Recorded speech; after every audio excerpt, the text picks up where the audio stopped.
My 8-year-old mute granddaughter pointed at my tea and said, "Don't drink it."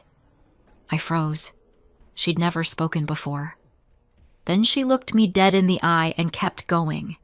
My stomach dropped. I didn't panic. I did this.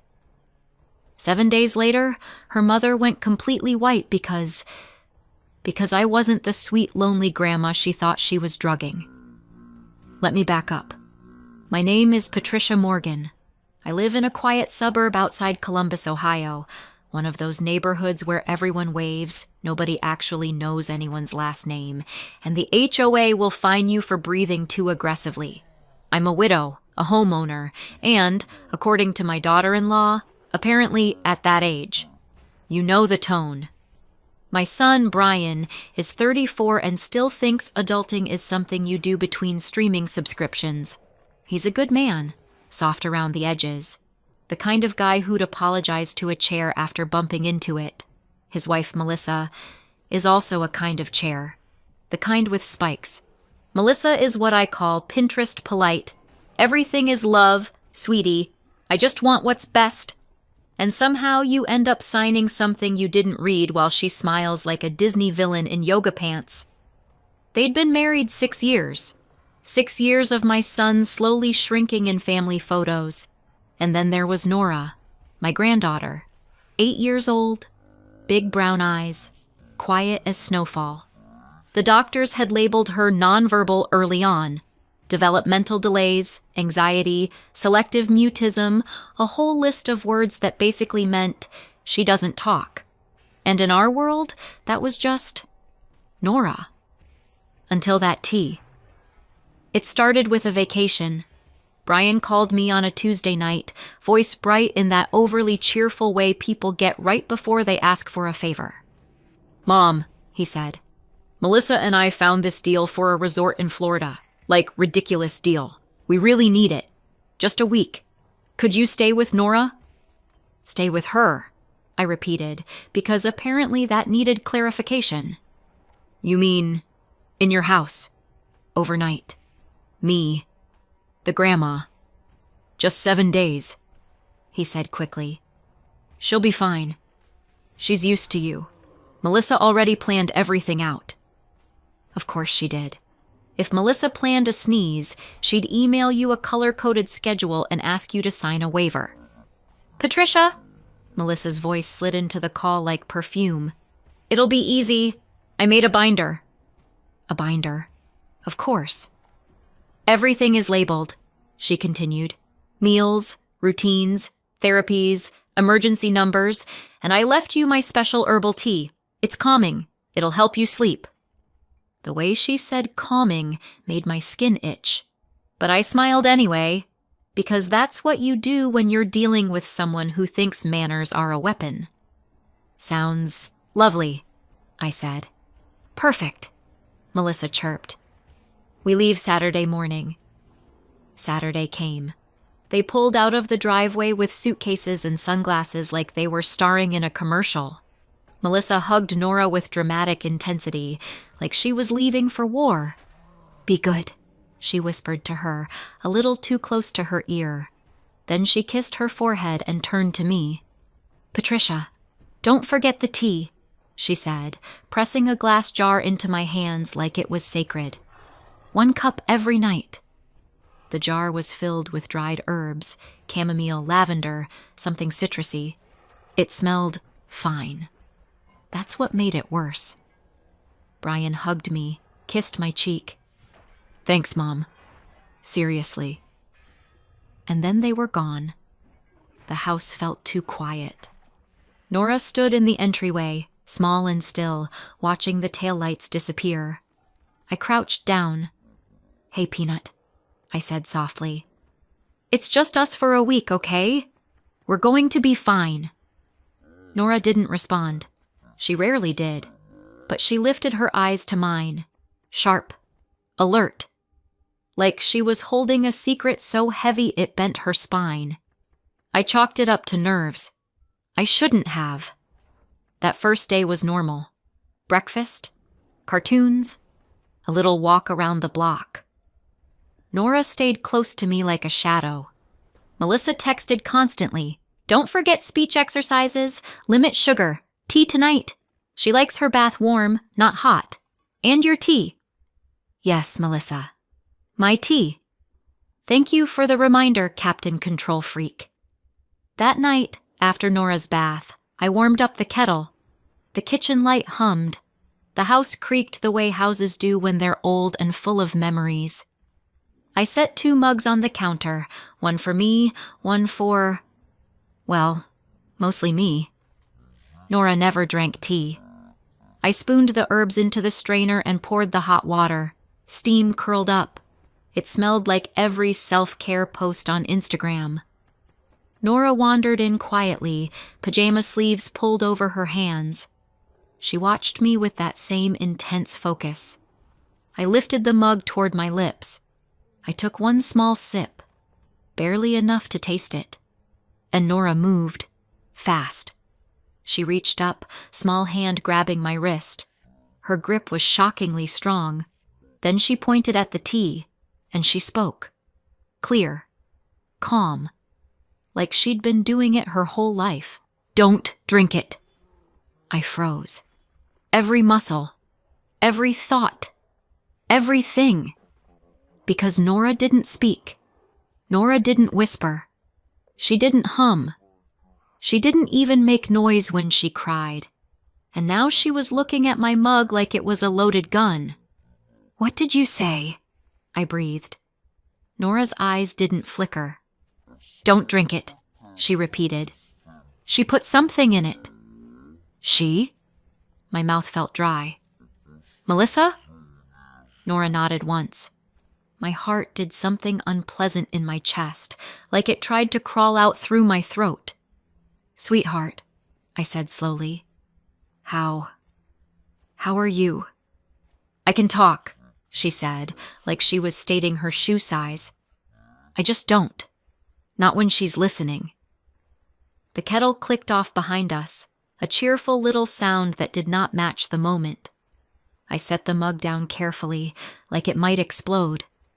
Nora, I whispered, why didn't you tell me? Her face tightened. Her voice dropped. She said if I told, she'd send me back. My stomach turned. Back where? Nora swallowed. Back to foster care. Back to strangers. She said she'd call my old caseworker and tell them I'm broken, and they'd take me away again. I felt heat rise behind my eyes. Because Nora wasn't Melissa's biological child. Nora had come into their lives through foster to adopt. A complicated story, a hard beginning, and Melissa was using that trauma like a leash. I took a breath, one of those deep breaths you take when you're trying not to scream. What did she put in the tea? I asked, voice steady. Nora shrugged, but there was something sickly practiced in it, like she'd been forced to learn how to answer without saying too much. White powder, she said. She crushed it. I saw. She said it'll make you sleep. Then you'll get confused. Then you'll sign. Sign what? I asked. Nora stared at me, and for the first time I saw fear crack through her calm. Your house, she whispered. My blood went cold. Oh. So that was the game. Not calming tea, not helping Grandma sleep. This was a slow, polite robbery, and my daughter-in-law had apparently decided I was next. I should tell you I yelled, that I grabbed my phone and called Brian, demanded answers, threatened lawsuits, made dramatic speeches. I didn't, because panic makes you sloppy. And Melissa thrived on sloppy. So I did the one thing she would never expect from Patricia at that age. I smiled.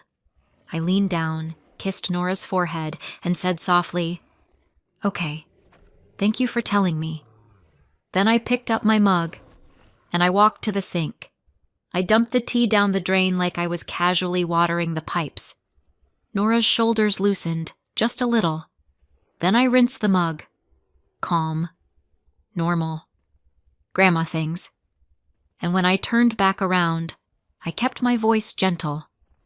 Sweetheart, I said, We're going to play a game this week, a grown-up game. Nora blinked. A game? Yes, I said. It's called Let Melissa Think She's Winning.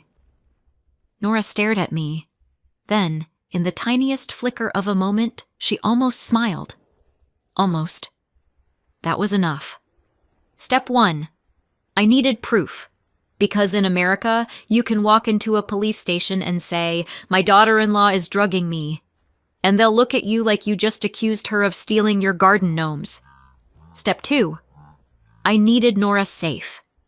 Because if Melissa had threatened her into silence once, she'd do worse if she felt cornered.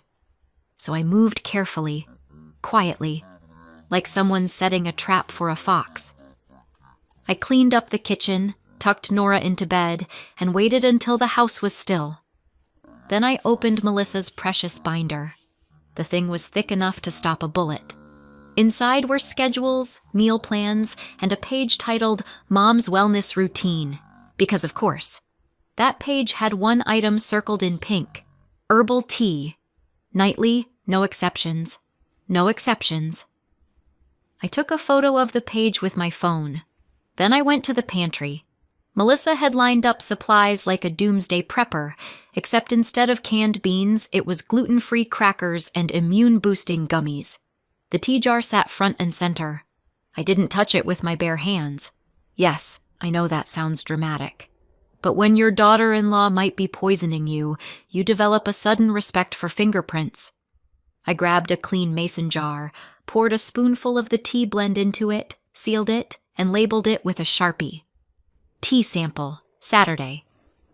Then I took another photo. Then I texted Melissa, because I needed her to keep talking. Me. Nora's asleep. I'm having your tea now, so relaxing. Within 30 seconds. Melissa. Good. Make sure you drink the whole cup. Night, Patricia. Oh, Melissa. Thank you for putting your greed in writing. I slept poorly that night. Not because of sedatives, but because my brain wouldn't stop sprinting. By morning, I had a plan. First, the medical piece. I called my primary care office as soon as they opened. Dr. Miller's nurse, the voice answered. Hi, I said, keeping my tone light. This is Patricia Morgan. I need to come in today. Something urgent. There was a pause. Are you having chest pain? No, I said. I'm being potentially poisoned. Silence. Then, okay. Yes. Let's get you in. Bless that nurse. She didn't laugh. She didn't ask if I was watching too much true crime. She just moved. 2 hours later, I was sitting in a clinic room while Dr. Susan Miller, a sharp woman in her 50s who did not tolerate nonsense, looked at me over her glasses. You think someone is drugging you? She said. I think someone is putting something in my tea, I replied. Dr. Miller's eyebrow lifted. And you didn't drink it? Not more than a single sip before Nora stopped me, I said. But I want to know what it is. And I want it documented. Now here's the thing about doctors. Some will brush you off. Some will blame stress. Some will tell you to meditate. Dr. Miller? She leaned forward. Do you have the tea? She asked. I have a sample, I said. Good, she said briskly. We're doing labs, toxicology screen, and if anything shows up, I'm making a report. My throat tightened. Report to who? I asked. Adult Protective Services, she said plainly. This is elder abuse if it's real, and if it's not real, we'll still have your labs and your peace of mind. I nodded. Do it. They drew blood, took urine. The glamorous side of being a target, truly. On the way home, I stopped at a pharmacy and bought a small lockbox. Nora thought it was for treasure. In a way, it was. Back home, Nora sat at the kitchen table coloring while I called the second person on my list, an attorney. Not a, my friend's cousin does legal stuff attorney. A real one. James Whitman's office was downtown. His receptionist answered in that polished voice people get when they bill by the hour. "Whitman and Associates." "My name is Patricia Morgan," I said. "I need to speak to Mr. Whitman. It's about potential elder exploitation." There was a shift in tone immediately. "One moment, ma'am." James came on the line himself. "Ms. Morgan," he said calmly, "tell me what's going on." So I did. I told him about Melissa's tea, Nora's warning, the threat about foster care, the talk of signing over my house. And then I got quiet. "I need this to be real," I said. "I need it to hold up. Because if I accuse her and I'm wrong, I'm done. My son will never forgive me." James didn't rush me. He didn't speak down to me.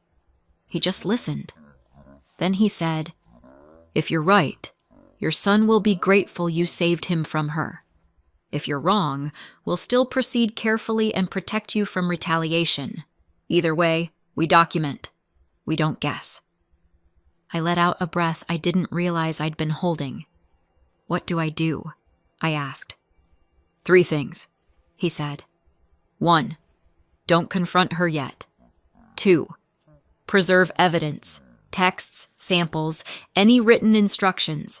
3, contact Adult Protective Services today. Not tomorrow. Today. I hesitated.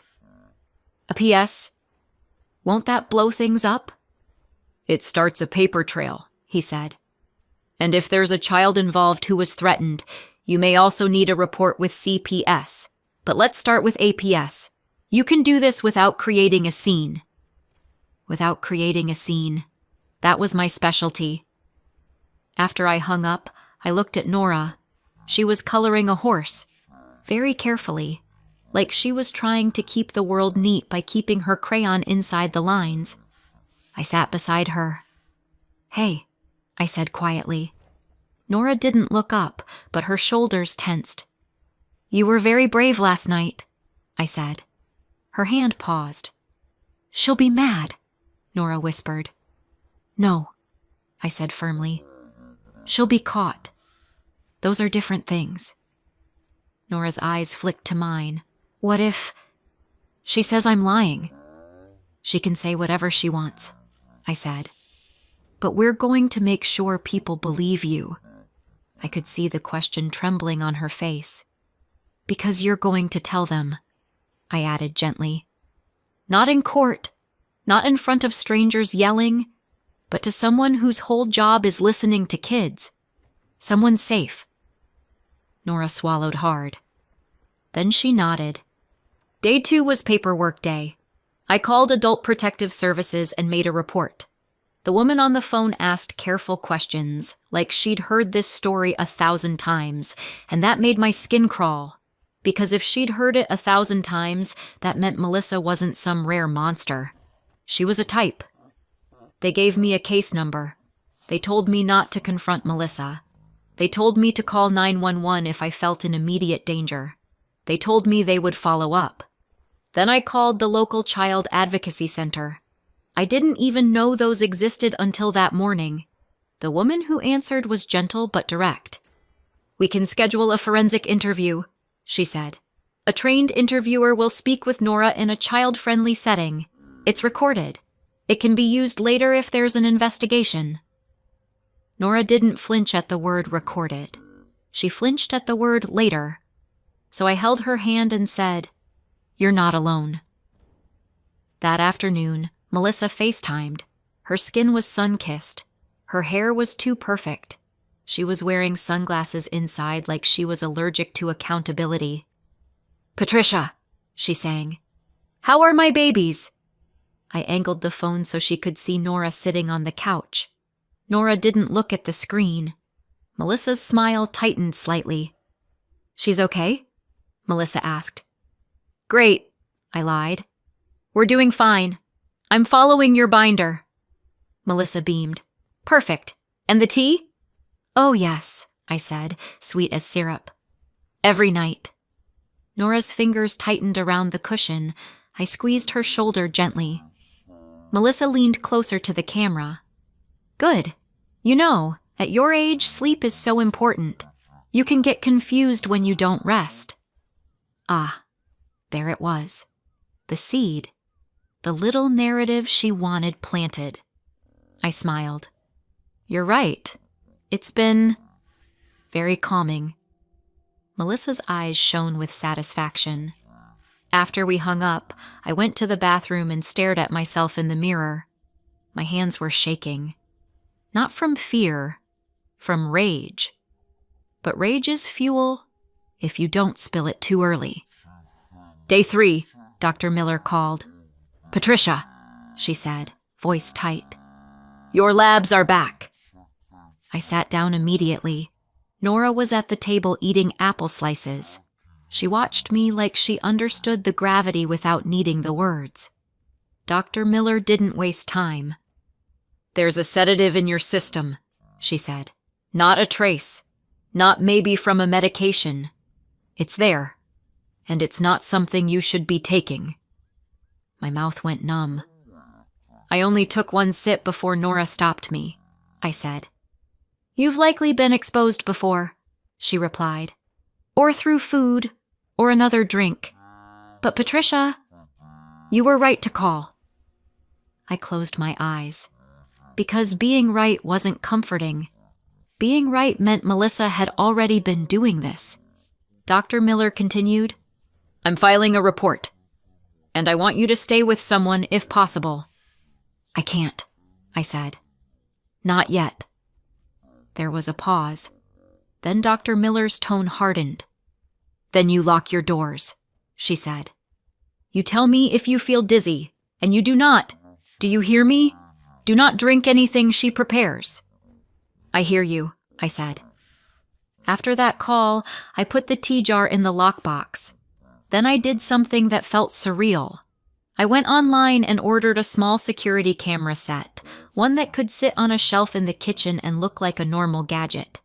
2-day shipping. Thank you, capitalism. Meanwhile, James Whitman sent me an email with a list of documents to gather. Deed to my home, any wills, any powers of attorney, bank statements. Because the truth is, if someone wants to exploit you, they don't start with a ski mask. They start with a family dinner. And a pen.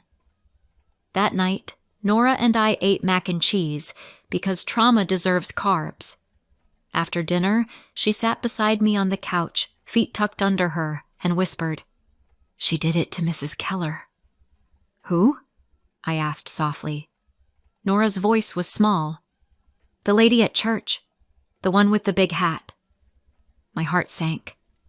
What happened? Nora picked at the seam of her pajama pants. Mom said she was helping her, Nora said.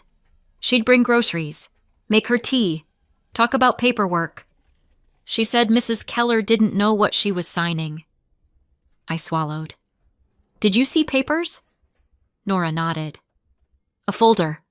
Mom said, if she signs the deed, we're done. The word deed came out of Nora's mouth like she'd memorized it. Like a child reciting something she didn't fully understand, but knew was dangerous. Where is Mrs. Keller now? I asked. Nora shrugged. Mom said she went to a facility. A facility. That's what people say when they don't want to say we took her freedom. I held Nora close. I wanted to promise her Melissa would never touch anyone again. But promises are cheap. Proof is expensive. So on day 4, Nora and I went to the Child Advocacy Center. It didn't look like a government building. It looked like a small house painted in cheerful colors. Inside, there were toys, soft chairs, a fish tank bubbling quietly. Nora clutched my hand like it was a lifeline. A woman introduced herself as an interviewer. She spoke to Nora like she mattered, like her words were valuable, not inconvenient. I didn't get to sit in the room. They explained that was important. No pressure, no coaching, no influence. So I waited in a separate area, staring at a wall poster that said, "You are safe here." I almost laughed at the irony, because safe wasn't a place. Safe was a battle. After an hour, Nora came out looking drained but lighter. like she'd been carrying a boulder and finally set it down. The interviewer came out afterward and said quietly, "Thank you for bringing her. We'll be forwarding this to the appropriate agencies." "Is she believed?" I asked. The woman's gaze was steady. "We take children seriously here." I blinked back tears. "Good," I whispered, "because I plan to take this all the way." Day 5, the cameras arrived. I installed one in the kitchen and one in the living room. Nora watched me with fascination. "It's like spy stuff," she whispered. "It is spy stuff," I said. "But the boring kind. The kind where the spy wears reading glasses and mutters about Wi-Fi." That afternoon, Melissa called again. She sounded cheerful. Too cheerful. "Patricia," she said, "I just wanted to check in. Are you feeling okay? You sounded tired last time." I leaned into the phone like I was confiding a secret. "Oh, I've been so sleepy," I said. "I guess your tea really works." Melissa hummed happily. "See? I told you, some people just need help regulating. At your age, the mind can slip." There it was again. Slip. Confusion. Her narrative was building. I kept my voice soft. "It's strange, though," I added. "Sometimes I can't remember if I took my vitamins." Melissa laughed lightly. "Oh, that happens." Nora sat across the room, eyes wide. I gave her a tiny nod. I put the call on speaker and set the phone under the kitchen camera. The camera caught everything. After the call, I texted James. "She's fishing for signs of confusion. I have recordings." He replied, "Good. Keep her talking. Also, APS is coordinating with law enforcement. Don't meet her alone when she returns." Day 6, APS called me back. A caseworker asked questions. Calm, methodical questions. Did Melissa have access to my finances? Did she have keys? Had she ever pressured me to sign anything? Did I have any cognitive diagnoses? Was Nora safe? I answered everything honestly. Then the caseworker said, "We're escalating this. A detective may contact you." My hands went cold again. Because escalation meant reality, it meant this wasn't just family drama. This was crime. That night, Nora couldn't sleep. She crawled into bed beside me, small and rigid, like she didn't know how to relax in peace. "She's coming tomorrow," she whispered. "Yes," I said. "What if she gets mad?" Nora asked. I stared at the ceiling and said quietly, "Then she should have picked a different hobby." Nora let out a tiny breath that almost sounded like a laugh. Then she whispered, "When she gets mad, she smiles first." That sentence broke something in me, because no child should know that kind of pattern. So I kissed Nora's forehead and said, "Tomorrow, you stay behind me. You don't have to be brave again. You already did the hardest part." Nora's voice was barely audible. "Talking?" "Yes," I whispered. "Talking." Day 7, the day Melissa came home.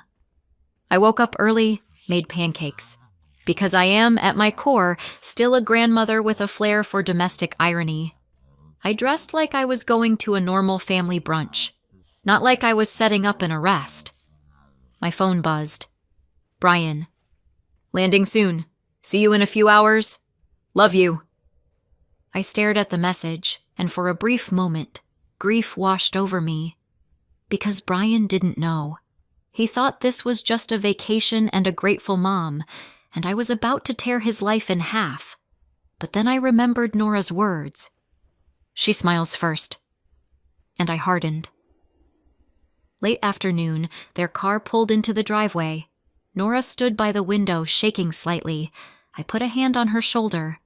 "Breathe," I said. "You're safe." The front door opened. Melissa entered first, sunglasses pushed up, skin glowing, energy loud. "Home sweet home," she declared. Brian followed with bags, looking tired but happy. "Mom," he said, grinning. "How'd it go?" "It went," I said, smiling. Melissa swept toward me and hugged me dramatically. I patted her back like you pat a stranger's dog. Then she pulled away and immediately scanned my face. Her eyes narrowed slightly. Looking for what? Droopy eyelids? Slurred speech? Confusion? I gave her none of it. "Oh!" Melissa clapped her hands. "Patricia, I almost forgot. While we were away, I spoke to someone about your situation." "My situation." "I found this great financial planner," she continued, too bright. "He said we should get some paperwork in place, just in case you ever get overwhelmed." Brian frowned. "Melissa, it's fine," she cut in sweetly. "It's just responsible. Patricia, you know how it is. You don't want to burden Brian." Oh, the guilt angle. Classic. Melissa set a folder on the table like she was presenting dessert. "There's a power of attorney," she said, "and some forms related to the house. Nothing scary, just signatures." I looked at the folder, then I looked at her, and I smiled. "Sure," I said. "Let's talk." Melissa's shoulders relaxed. She thought she was winning. Brian looked uneasy. "Mom, you don't have to sign anything if you don't want to." I placed my hand over his. "I know," I said gently. "But I do want to hear what Melissa has to say." Melissa beamed. "Sit," she said, pulling out a chair for me like she was hosting a talk show. Nora hovered behind me, silent. Melissa glanced at her. "Go play, Nora." Nora didn't move. Melissa's smile tightened. "Nora?" Nora's small hand slid into mine. I squeezed back. "Okay," I said lightly.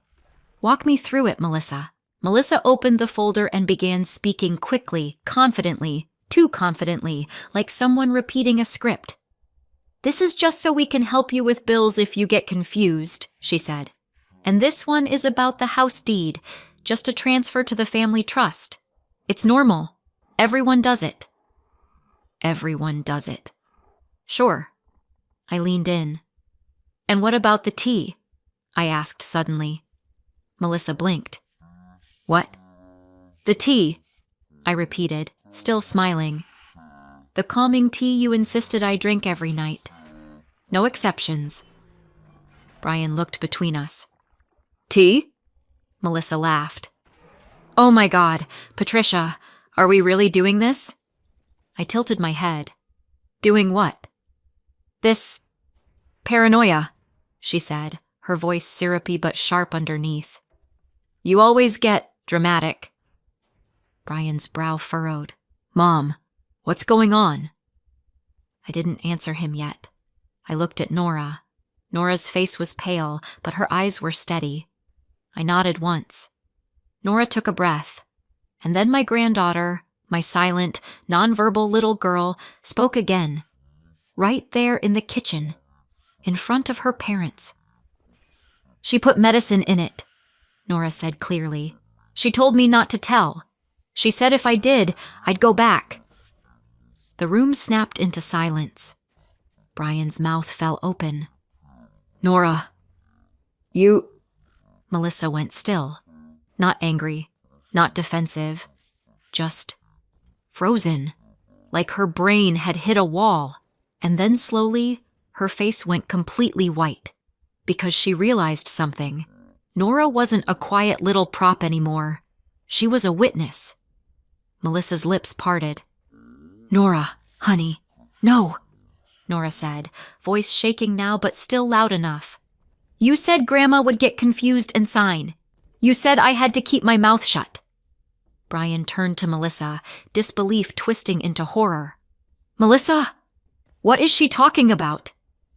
Melissa's eyes darted to me. "Patricia, you coached her." I laughed. A short, humorless sound. "Oh, Melissa," I said, "you really think I'm organized enough to coach a child? I can barely coach myself into drinking enough water." Melissa's jaw tightened.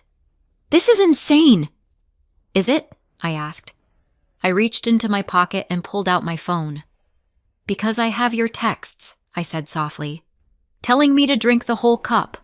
Every night. No exceptions. Brian's face tightened. Melissa, why would you? And I have lab results, I continued, voice calm, showing a sedative in my system. Melissa's eyes widened. For the first time, she looked scared. Brian whispered, What? And, I added, I have audio from my home security camera. Melissa's head snapped up. You recorded me? I tapped my screen, and the room filled with her own voice. At your age, the mind can slip. You can get confused. That happens. Melissa lunged toward me instinctively, like she wanted to snatch the phone. But she stopped. Because there was a knock at the door. 3 sharp knocks. I didn't move. Brian looked confused. Who is that? Melissa's eyes flicked toward the door, then back to me, and I saw it. The calculation. The sudden realization that this was bigger than family. I walked to the door and opened it. A uniformed officer stood on my porch beside a woman holding a badge and a clipboard. Ms. Morgan? The woman asked. Yes, I said. I'm with Adult Protective Services, she said. And this is Detective... Melissa made a sound behind me. A thin, strangled inhale.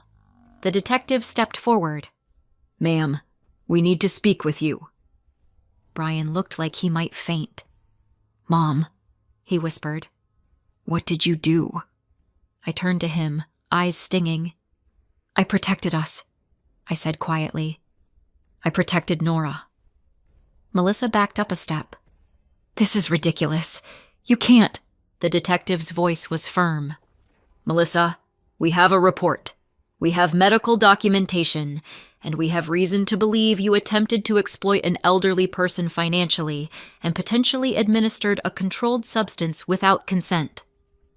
Melissa's mouth opened and closed like a fish. She looked at Brian. She expected him to fix it, because Brian always fixed it. But Brian's face had changed.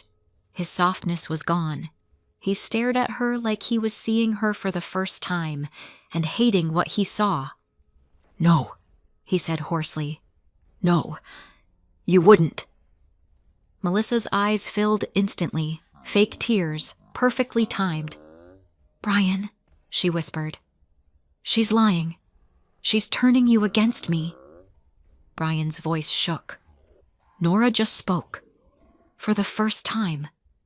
And the first thing she did was warn my mom. Melissa's tears faltered. Because she didn't have a script for that. The detective asked her to step outside. Melissa resisted at first, then tried to switch tactics, crying, bargaining, blaming me, blaming stress, blaming misunderstandings. But when the caseworker mentioned Nora's interview at the advocacy center, Melissa's face collapsed. Because she hadn't expected that. She'd expected silence. And now the silence was gone.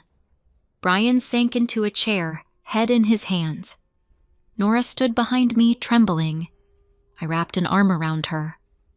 I'm sorry, Brian whispered, voice cracking. Mom, I'm so sorry. I kissed the top of his head like he was 8 years old again. I know, I said softly. I know you didn't see it. Outside, Melissa's voice rose, sharp, desperate. Then it cut off, and the world went strangely quiet. That night, Nora and I slept at my house. Not Brian's, mine. Because I wasn't letting anyone move Nora around like luggage again. With James's help, I filed an emergency petition for temporary guardianship.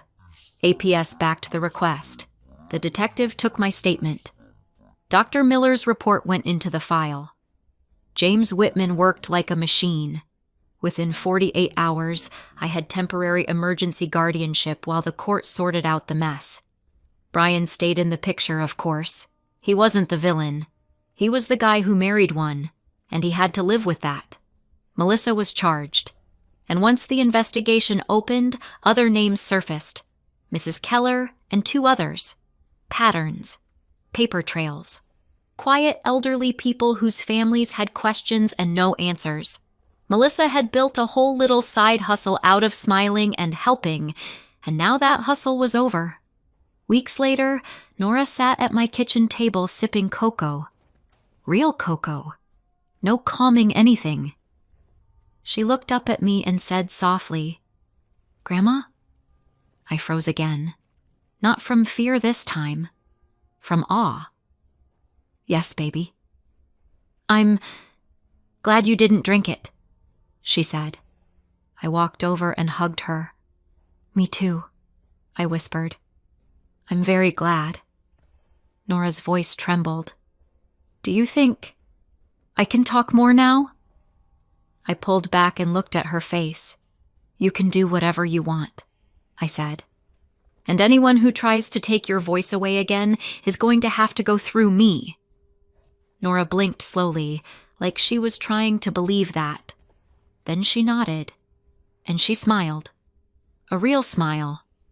Not the kind you do right before you hurt someone. The kind you do when you finally feel safe. Do you know what the funny part is? Melissa thought the tea was the weapon, but the real weapon was Nora's voice. All I did was make sure she got to use it. And if you're wondering what happened to the tea, I kept the jar.